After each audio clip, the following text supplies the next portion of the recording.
大点了呀，大点点忙哦，下去，你们就不差的要嘞。那么今天是夏季课程的第10堂课。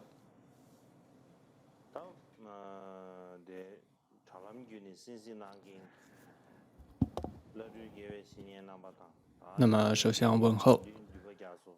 那么透过这个网络观看的所有的上师主顾，还有僧众们，还有所有的在家法友们，大家扎西德勒。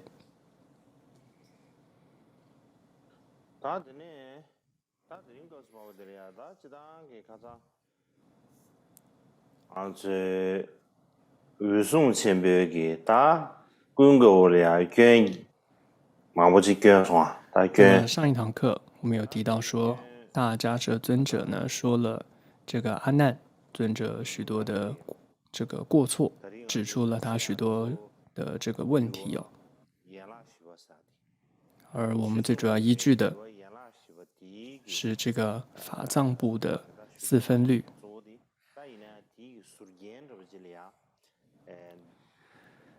然后附带的会用这个画地部的5分律，还有上座部的这个见度，也就是小品里面的见度的内容，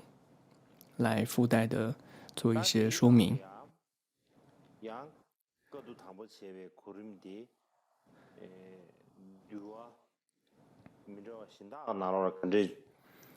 同时呢，也会再引述一些其他的这些不同部派的这个律典里面谈到的有关第一次结集原始经典的成立的内容，比如说大众部的摩诃僧祇律，还有这个十诵律的一些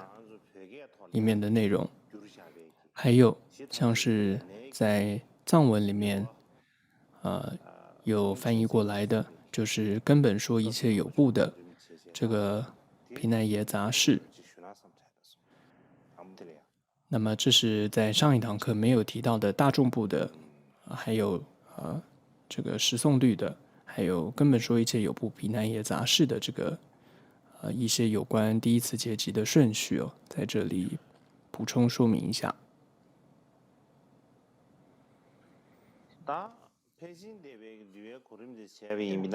那么首先我们看一下这个大众部这个摩诃僧祇律有关第一次结集的顺序是什么呢？那么首先呢，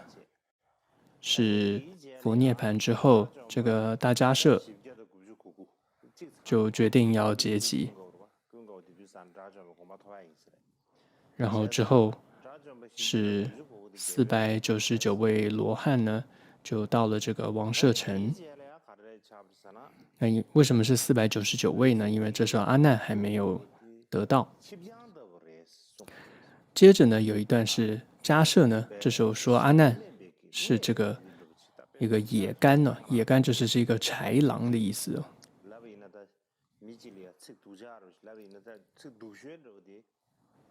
所以这可以说是一种这个一种看不起他的一个骂他的一种话啊，就说他是这个豺狼。但接着呢，就是阿难他精进的修持之后就得到了，接着他就随着这个500的阿罗汉就到了王舍城。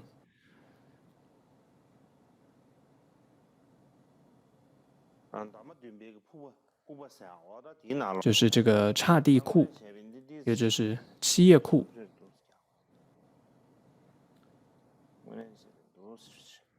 就到了这个王舍城的刹帝库，也叫做七叶库，这里就绪哦，就是准备要做第一次的结集。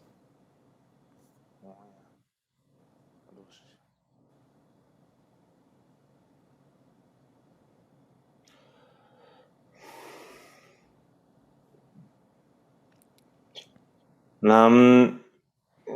大马对面个瀑布是啊，俺地拿落来呀，俺各种钱个车里在不来是。大点的理解了呀，俺语送给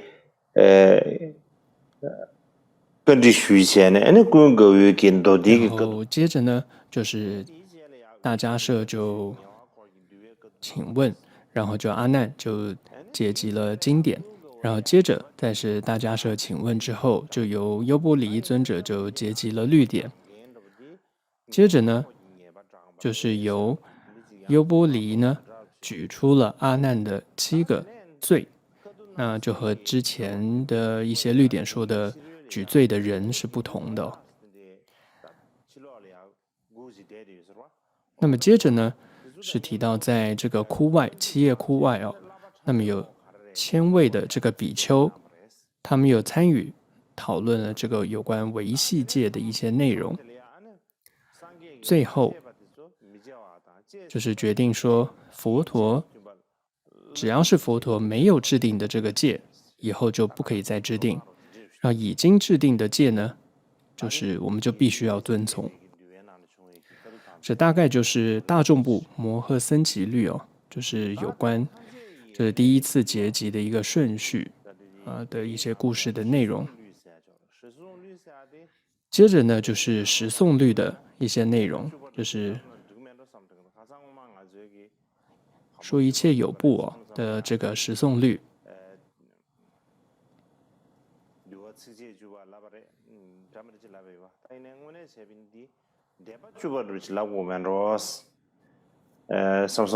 간다 드네체체 다간다 탐지原来 그 뉴한 대바 주바 텔레 중 고름데 간레스나 那这个顺序呢是，首先就是迦摄尊者听闻到佛陀涅槃了，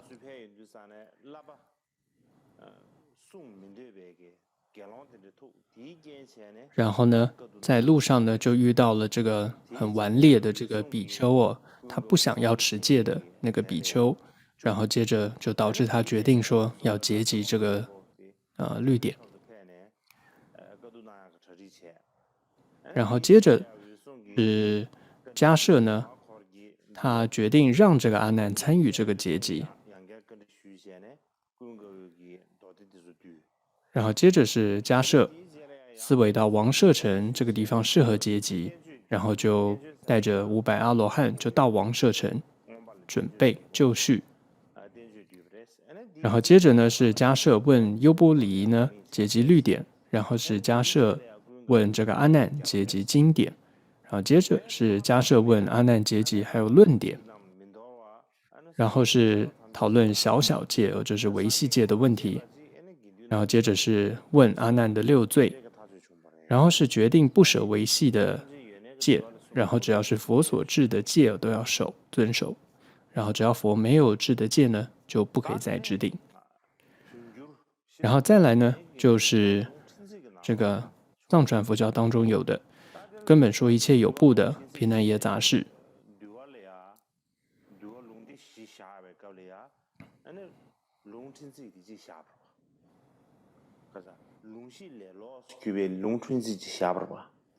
但因为 게이기 나로라야 로변 퇴원 다밤 로변 이진기 시탐지 예바르마웨 일단 뉴어디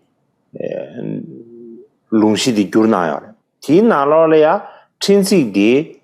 룽시 테스 주요르마도야 친지 제제한고 수르도 룽친지 제제인데 샤나임도 양디 개발을도 아저기 룽친지 슬레드사네 듀룽디시 나로라야 nangi yageji chadi orba ta ine gei di nalola ya ko na juda pege nalola da dual lungshi delia shi jubdins jorba ta gei nalola jubdins yesme ta kandar chene ta dual lungshi 总之呢，这个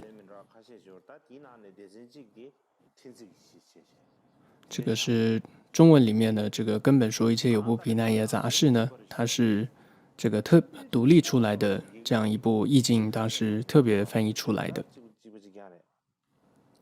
那跟藏文呢内容是大同小异的。那么首先呢是大迦摄在路上呢得知到这个佛陀涅槃，然后接着呢是居士那城的这些壮士哦，那么就要准备这个佛陀的火化，就是荼毗。接着呢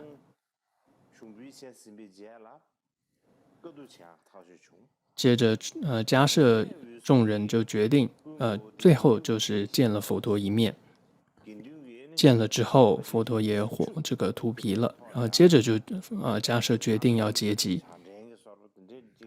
然后接着是迦摄呢要吩咐阿难呢做这个所谓的行水人呢，行水人就是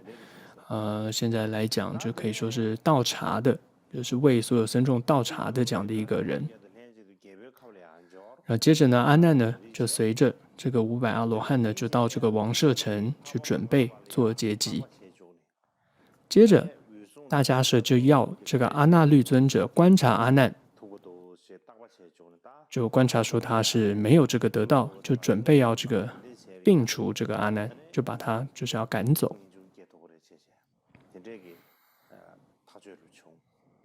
然后也让阿难升起这个出离心。然后接着大迦摄就说了阿难的八过，说了之后呢，总之就阿难就被赶走了。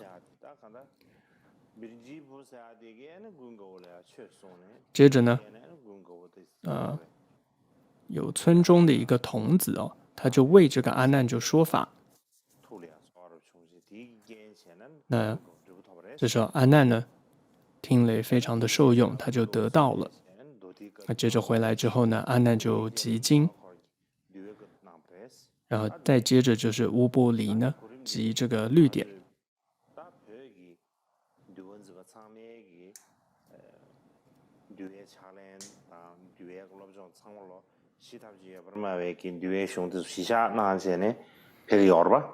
근데 다 시탐지 연에 그 뉴얼롱 틴식이 나로래야 그것도 당부 제베 고름디 니디지래셔 딴니 나로래야 다 가상마 쉬브는 신 군거월이야 견야데 所以从这里面我们会看到呢，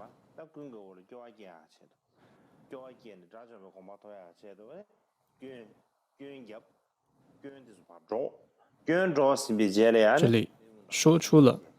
阿难的问题之后，就把他这个赶走。但是呢，在其他的这个律典当中，无论是法藏部、化地部、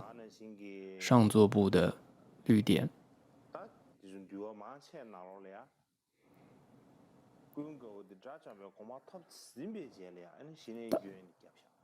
大部分都是说他已经得了这个得到之后，才说了他的这个过患，所以有一些不同了。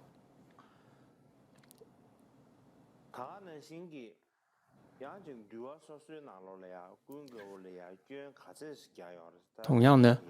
在不同的这些律典当中，在说阿难的这个过错上啊，这个也有不同的，这个有的说数量也有不同。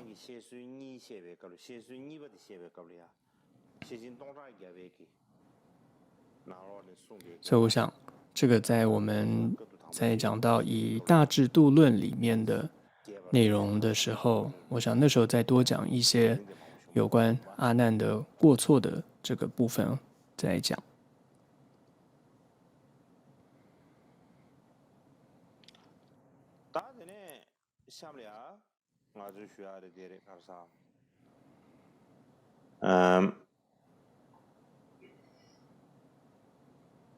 모두이네 최종 대백에 다 가르쳐다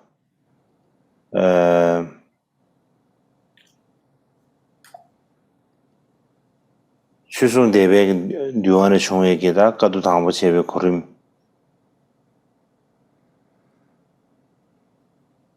시리 샤제는 슈아이다 好，接着一样是我们回到这个四分律里面啊谈到的。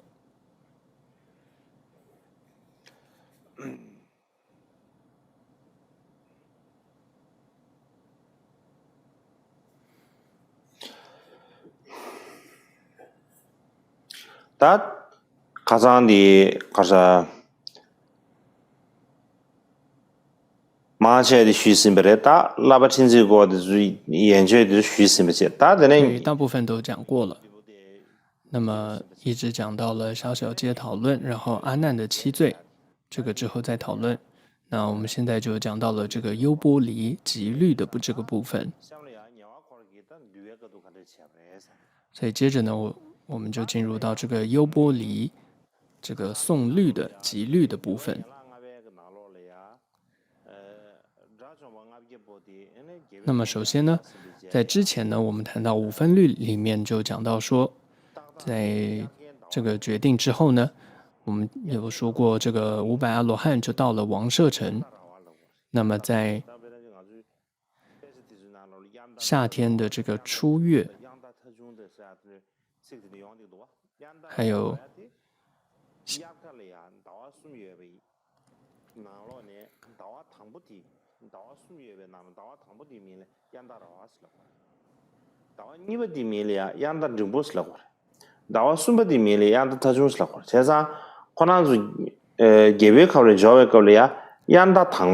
所以他们呢是在这个夏天的初月到了这个王舍城，所以他们就在这个夏天的第1个月，然后他们做了什么呢？他们首先就修缮了整个他们的房舍，还有很多他们的这个卧具等等。然后到了夏天的第2个月的时候，他们最主要就做禅修。接着他们进入到夏天第3个月，就是夏天的最后1个月的时候，他们就聚集在一起，就做这个结集。那在结集的时候，那的最主要召集人就是大迦舍。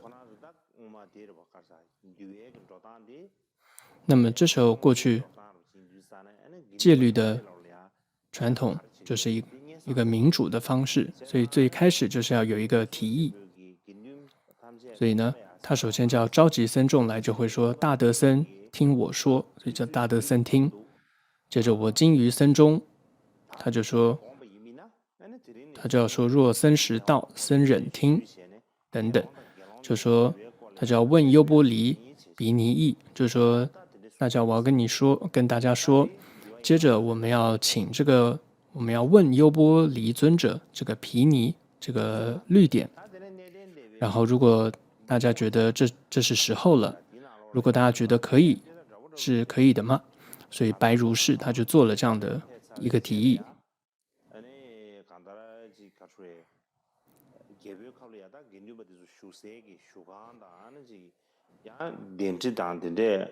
当我们约的不听的约不起，我们约比呢，大多数的样的事情，那么就大不讲的听没不起，听这个忘记，就说不出讲过啊，不这个当呀，就念书写过啊，听这约比就啥呢？那个是个可能不是个就念书的说不出的。所以同样呢，在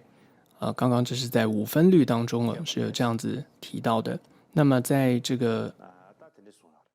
上座部的见度里面也是提到，那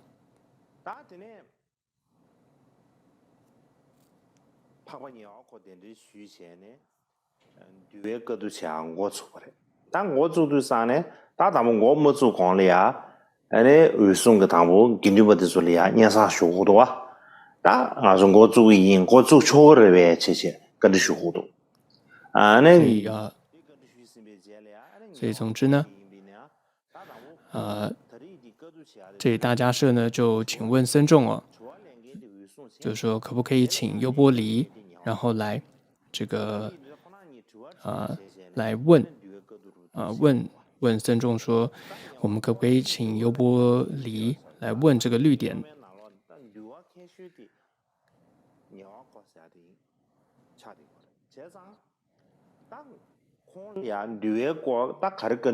那当时这个优波离呢，是所有律典当中最精通这个戒律的，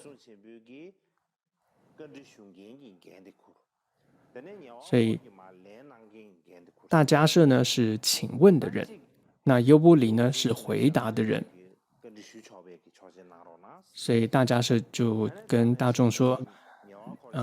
请大家准许我能够让我来问。那优波离呢，也跟僧众说，也跟僧众可以说提议说，请大家准许我能让我来回答。如果大家没有任何其他的这个想提议的话，那就是大家通过，那就可以。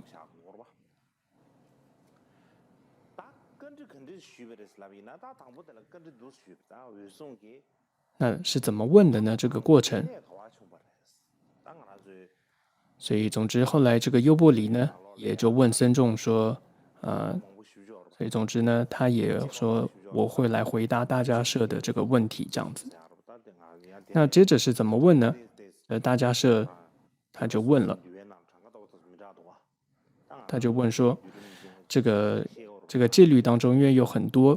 种不同的戒嘛，因为像比丘戒有253个戒，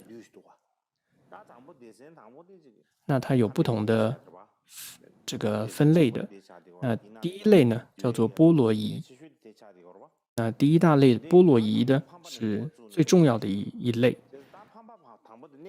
那这里面的第一个波罗夷罪呢，是发生在什么地方的？是谁犯的？这大迦叶就这样子问那个优波离，那优波离就回答说：“哦，是在毗舍离发生的。”那是谁犯的呢？然后优波离就回答说是须提那迦兰陀子他犯的。接着大迦叶再问，那第二个波罗夷又是在哪里犯的？那这时候这个优波离又回答说是在王舍城，是由这个陀尼伽比丘桃狮子他犯的。接着大迦叶又问，那第三个这个波罗夷是在哪里犯的？他回答是在毗舍离，是在婆求河边这个比丘犯的。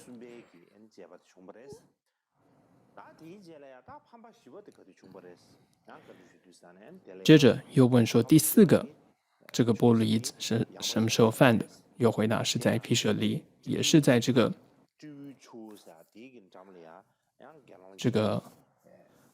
婆求河边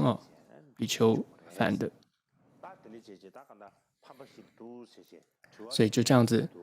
这个四波罗夷就这样一个一个来问，是在哪里发生的？是谁犯的？然后接着再继续问，在第二类的就是僧残，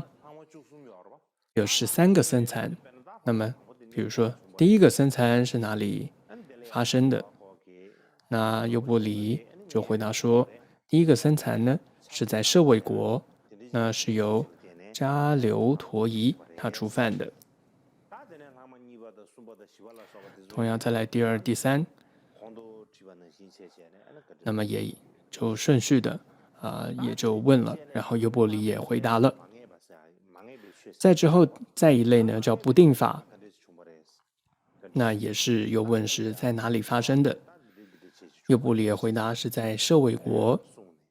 然后也是由迦留陀夷犯，然后接着第二、第三又是在哪里犯的，优波离也一个一个也这样子回答。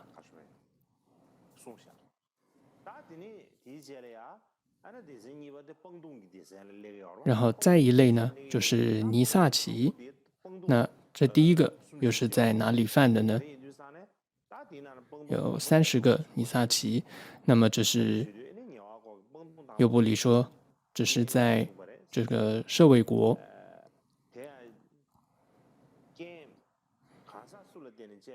那是因为谁而制定这样的戒的呢？是因为6群比丘他们犯了过错，所以就制了这样子的罪，这样子的戒。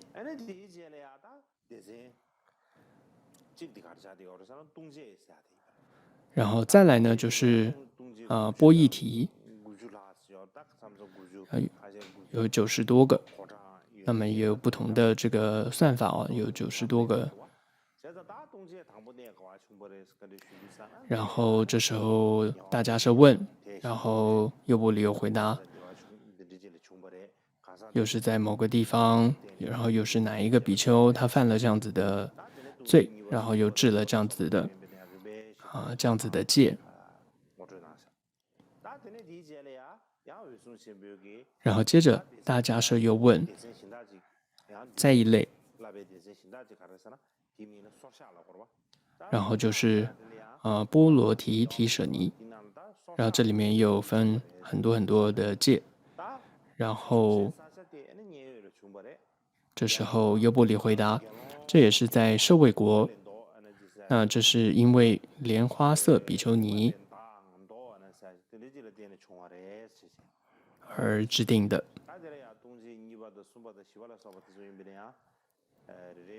那这有第二、第三、第四个，然后这样子的戒都是这样而制定的。然后接着大迦舍又问说，第一个众学法这又是从哪里、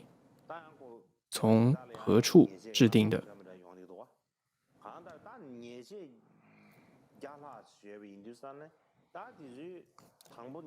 有100个众学法100多个众学法。那第一个是从哪里开始的呢？那么优波离也是回答是在这个舍卫国。是谁？因为谁而制定的呢？是因为6群比丘而制定的。然后接着在一个一个细的每一个戒都回答。然后接着，所以就是每一个戒就是这样子的，就是比丘的就这样一个一个戒就是这样的一个一个问答。再接着比丘说完之后，就再说到比丘尼的戒也这样子一个一个的问答说完。这样子一个一个戒说完问完之后，又问到，那最初这个大戒就是比丘戒是在哪里传授的？那么优波离就回答是在这个瓦尔纳西。那么是为谁传戒了？就是5比丘。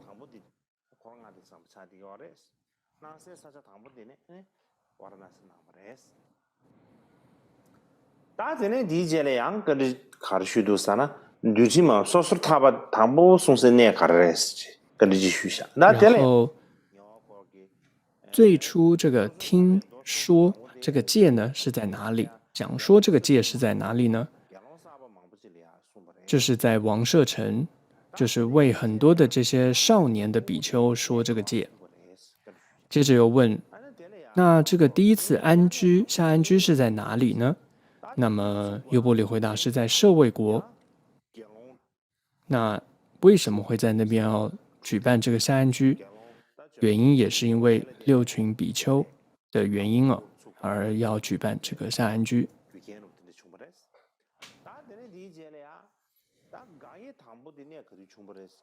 接着呢，又问说什么时候第一次举办这个自治，就解下自治。那么优波离又回答，是在舍卫国。那么是因为6群比丘的关系而举办了这个自治。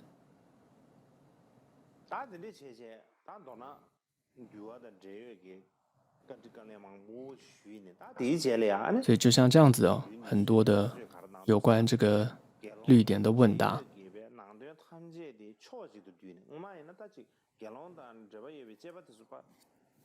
所以呢，就通过这样的问答，就可以说做了很好的一次的结集。就是透过这样的一个问答，把所有比丘的这些所有的事情、所有的戒律都集中在一起，成为了比丘的律。同样，跟所有比丘尼相关的事情也这个结集在一起，就成为了比丘尼的律。还有一切的受戒的法也结集在一起，就变成受戒的这个见度。还有一切的布萨的法集合在一处，就变成布萨的见度、布萨的事。还有一切的这个安居法集在一处，就变成安居的见度、安居的事；还有一切的自治法集在一处，就是自治的见度或者自治的事；和一切皮革法集在一处，或者一切的依法集在一处，那就变成皮革见度、依见度、依事、皮革事。还有一切的药法集在一处，就变成药的见度，或者说药事哦。还有一切的这些加西那依哦，这些的法集在一处，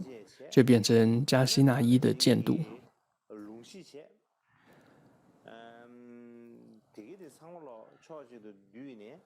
还有呢，像是二律哦，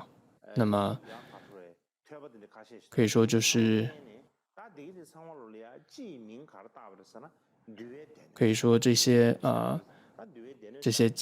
各种的这些比丘比丘尼的这些的二律，还有一切的见度哦，这些法呀，还有这些事，还有条部啊，这些毗尼，这些随附的都集中在一起，就成为了这个毗尼藏。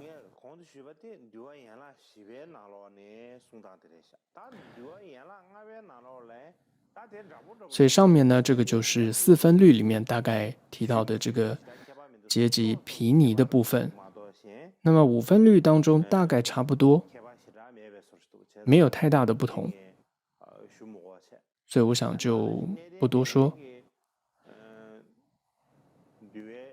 那么就上座部的这个见度里面呢，也大概差不多。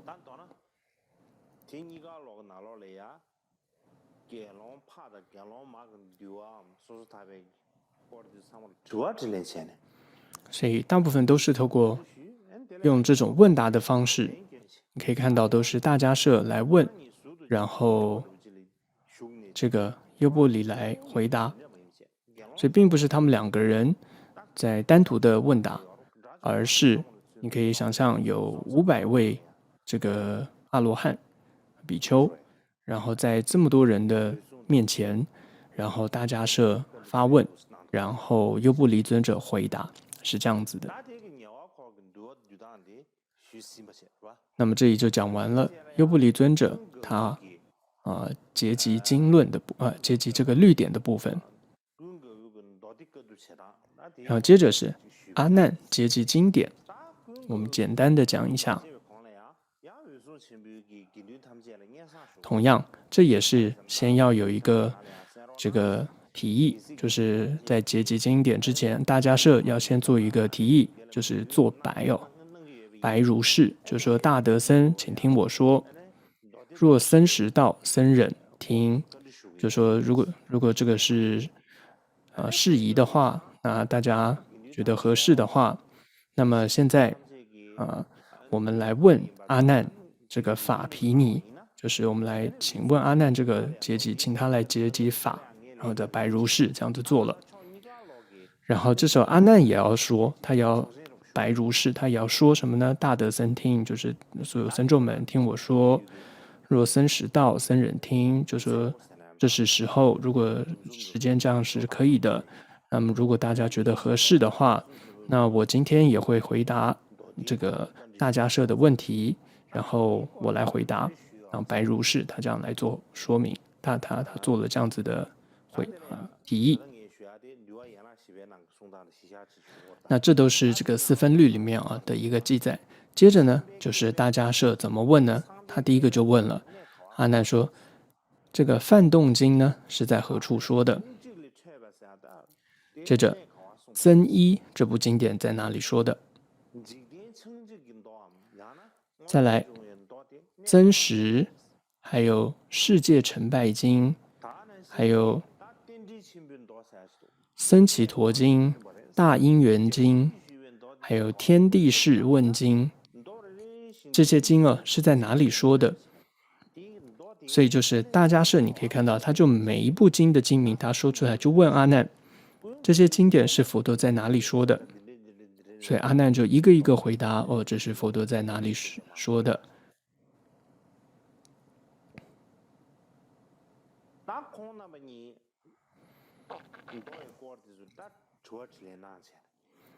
所以呢，大迦舍跟阿难就在这样子的针对每一部经做这样子的一个问答。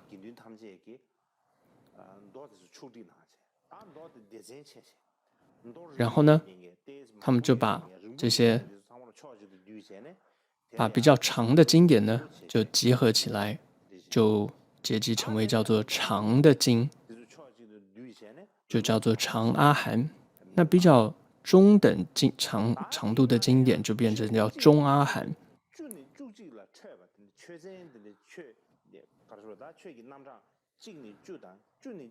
然后若其中有1件事到10件事，从10件事到11件事的，就叫做增一阿含。如果内容是就是有杂着相关有关比丘、比丘尼、优婆塞、优婆夷，有关天，又有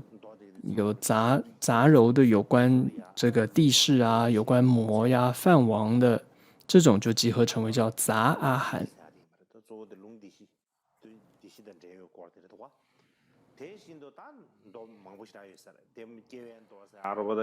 另外呢，还有像是有关身经、本经、善因缘经啊、方等经等等，这些中文里面是有，但很多这些是藏文里面是没有的，这是比较可惜。很多阿含这是藏文都没有。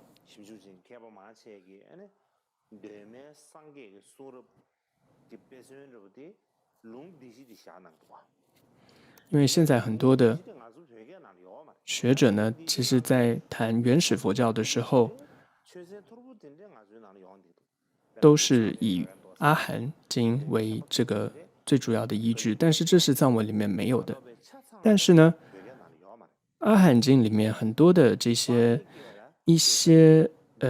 分散的一些内容是在藏文的经典里面是有的，但是完整的整个4阿含并没有完整的翻译出来。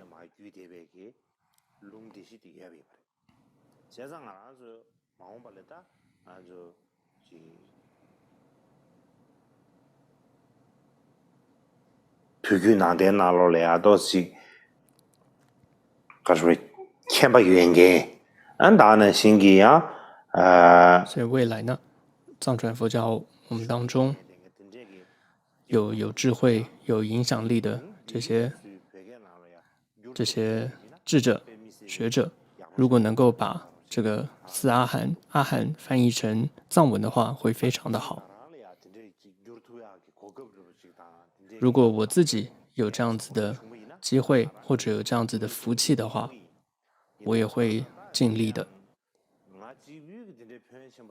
但是呢，以我一人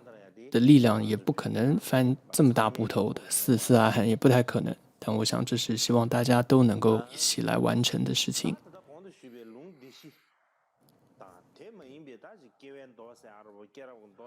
所以不只是上面这个4阿含，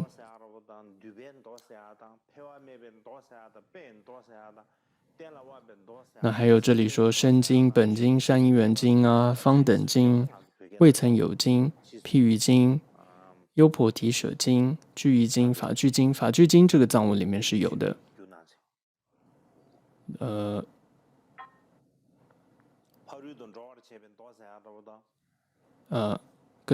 根敦却别大师应该有翻译，还有波罗严经、杂难经、圣集经，这些呢都又结集成为叫做杂藏。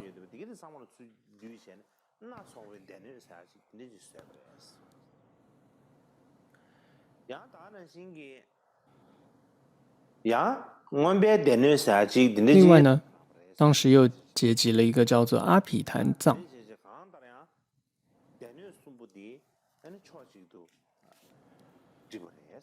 所以当时呢，就结集了有这样子的，可以说是3藏。所以这是4分律的这样子的一个说法。那5分律当中说的内容呢，也差不多。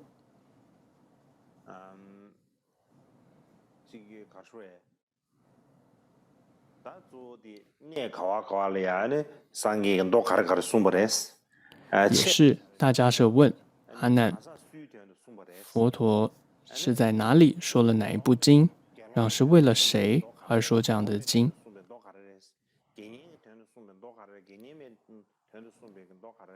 那哪一部经是为比丘说，哪一部经是为比丘尼、为优婆塞、为优婆夷、为天子或为天女而说等等，阿难他都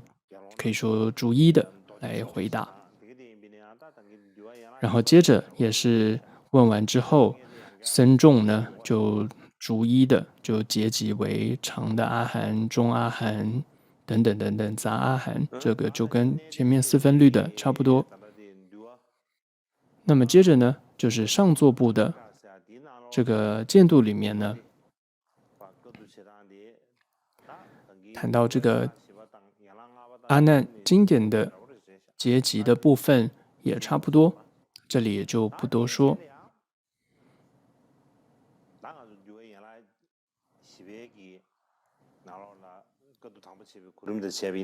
那么接着是有谈到一位叫富楼那，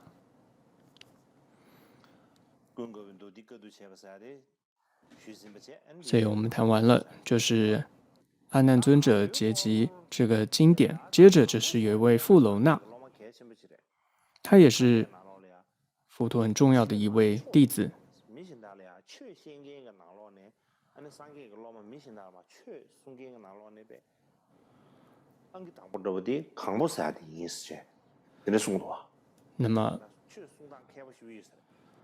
那么一个说法说他是那位这个说法第一的这个尊者，富楼那尊者。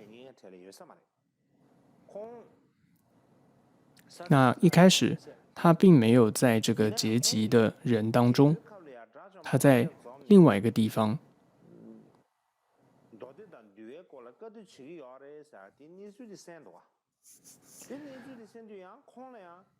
那他听到说，那么有500位阿罗汉呢，在做这样的结集。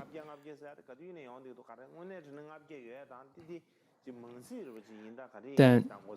就像我之前提到过，到底是真的有具体是有500位呢，还是怎么样？所以还是只是一个就是一个数字哦，就是代表人数很多的一个数字。那总之呢，这里有是提到500。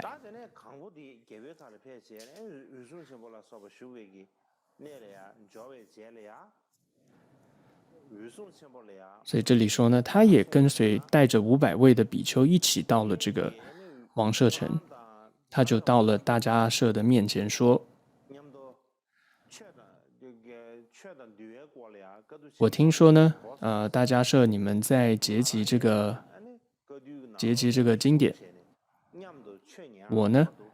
也想要来听闻你们的结集。但这里呢有一个疑问，就是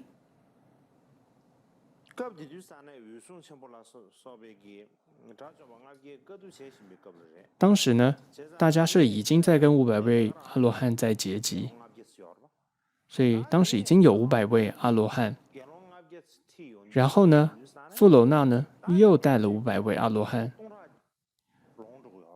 那不是就已经有1000位阿罗汉？但是之后呢，还是说只有500位阿罗汉的结集，就是500结集这样的说法。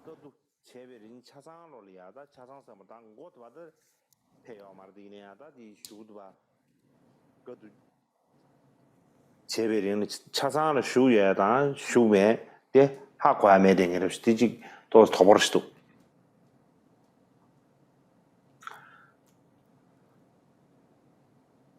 쟤네 간다 강부 계획하려야 폐체네 에네 위소는 아이네야 아는 거dy나 슝데도 세송제 所以总之呢，富罗那来了之后，他就说我也想要参加这样子的一个，他大概刚好就是在讨论绿点阶级的时候，他就来了。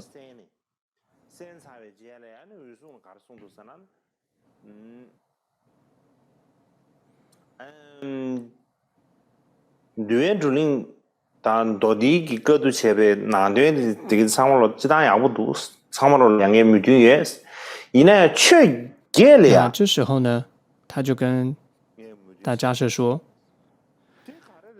所有的你们姐姐内容我都同意，但是有8件事情呢，我是无法同意的。他说为什么？因为我曾经跟随佛陀的时候，我曾经亲耳听闻过的。那有哪8件事他不同意呢？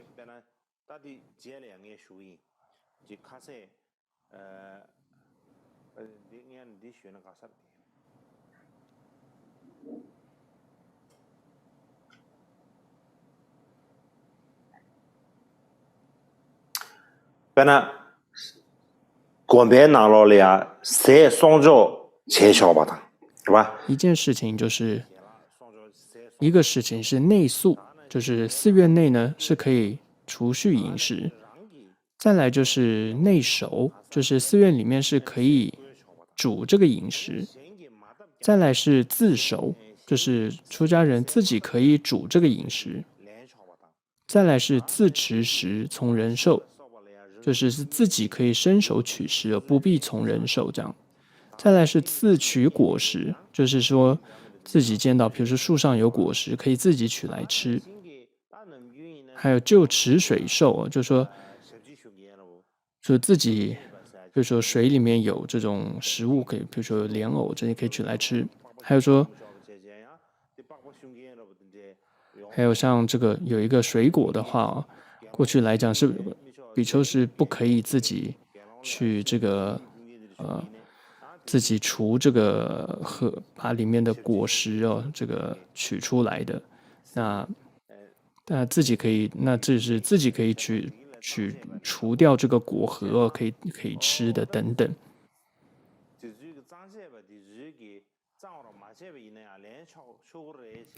所以说，就无尽人尽果除核食都是可以吃的。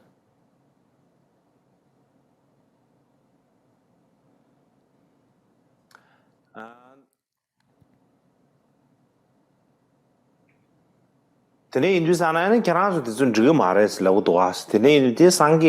呢，富楼那就说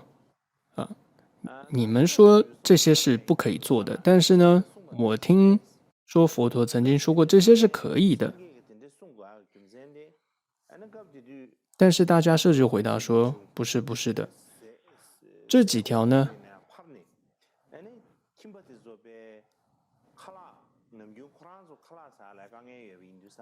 当时呢，佛陀说是可以做这些事情的时候，是因为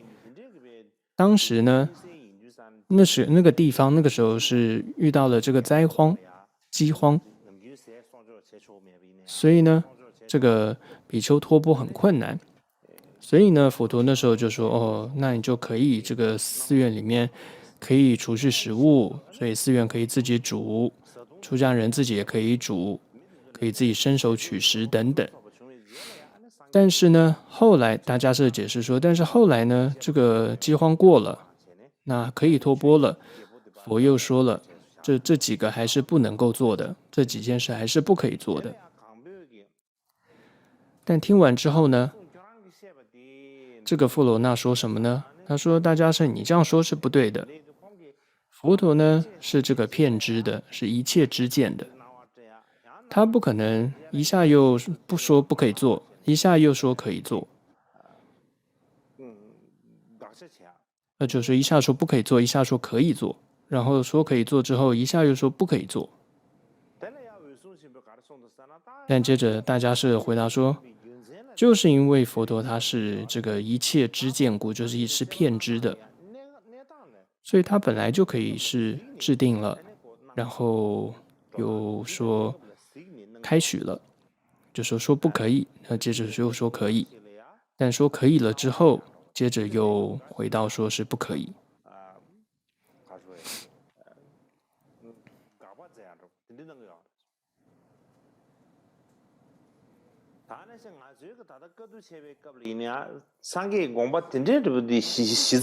所以大迦叶也就又解释他说，所以同样我们这一次的结集就是说，结论就是说，只要是佛陀没有制定的，我们以后也不会再制戒。然后只要是佛陀过去所制定的，我们呢都不能够舍弃，都要去持守。所以呢，这就是四分律里面所提到的。那五分律当中呢，所提到的差不多就是这个样子。那见度当中呢，内容也是差不多的。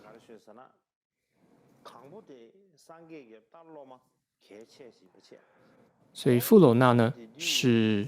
可以说这里要讲，就是富楼那是佛陀很重要的一个弟子。所以，但是呢，代表他是有意见的，就在僧团里面，还是有人对于这样子的第一次的结集是有意见的。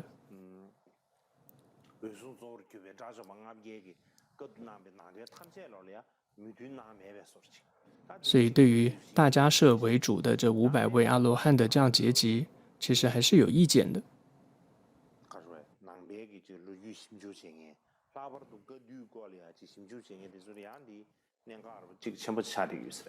所以很多对于第一次结集的这些研究，也是对于富楼那的这个事件也是很重要的。那么今天就讲到这里，没有第2堂课。那么明天就没有课，所以今天呢就讲到这里。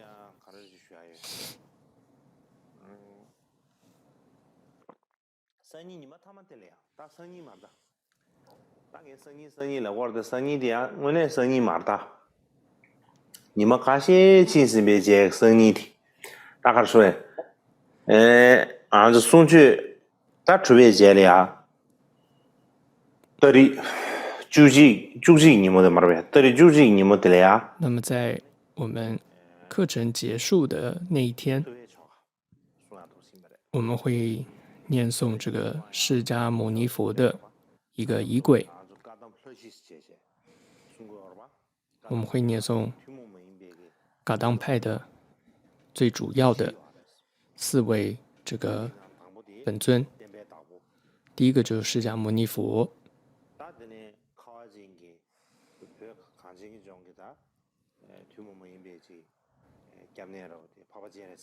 然后雪域藏地的最主要的依护主观音菩萨，然后阿底峡尊者最主要的本尊，然后白度母，这是度母，然后除障，再一位除障最重要的本尊。那么这是噶当派的。那么就我们达波噶举派来说，我们是噶举跟噶当合而为一，合一的这样一个教派。那我们不只是有从帝罗那洛传承下来的这样子的那洛这些大手印的教法，同样也有从噶当传承下来的修心的这些教法，这也是我们非常重要的一个基础。所以达波噶举它就是噶当跟大手印合而为一的这样子的一个教派。那这也是我们出名的所在啊，但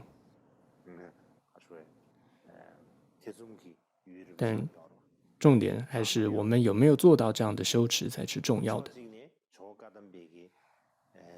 那一方面来说，总之这是噶当派很特殊的，这是几个本尊。那一方面来讲，再来就是释迦牟尼佛也是最重要的，我们的这个教主。去年我们就念诵了释迦牟尼佛的这个仪轨，但去年呢，就只是投影出来一点，给大家一些这个仪轨，但是没有完全写完。那么今年呢，大概算是写完了，我写完了这个仪轨，的是花了很多时间，也真的是蛮辛苦的。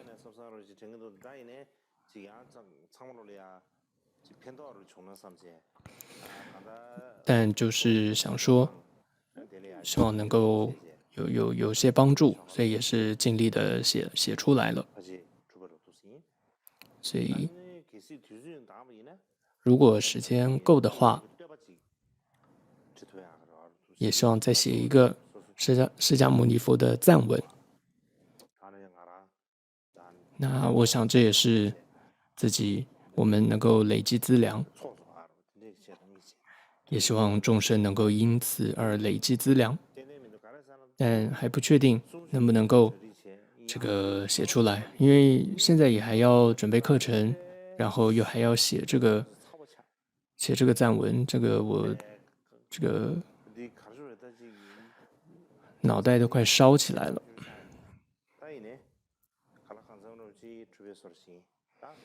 但都在准备当中，但重点是时间，所以时间够的话，就会写这个释迦牟尼佛的一个赞文。好的，那大概是这样，我们就做回向。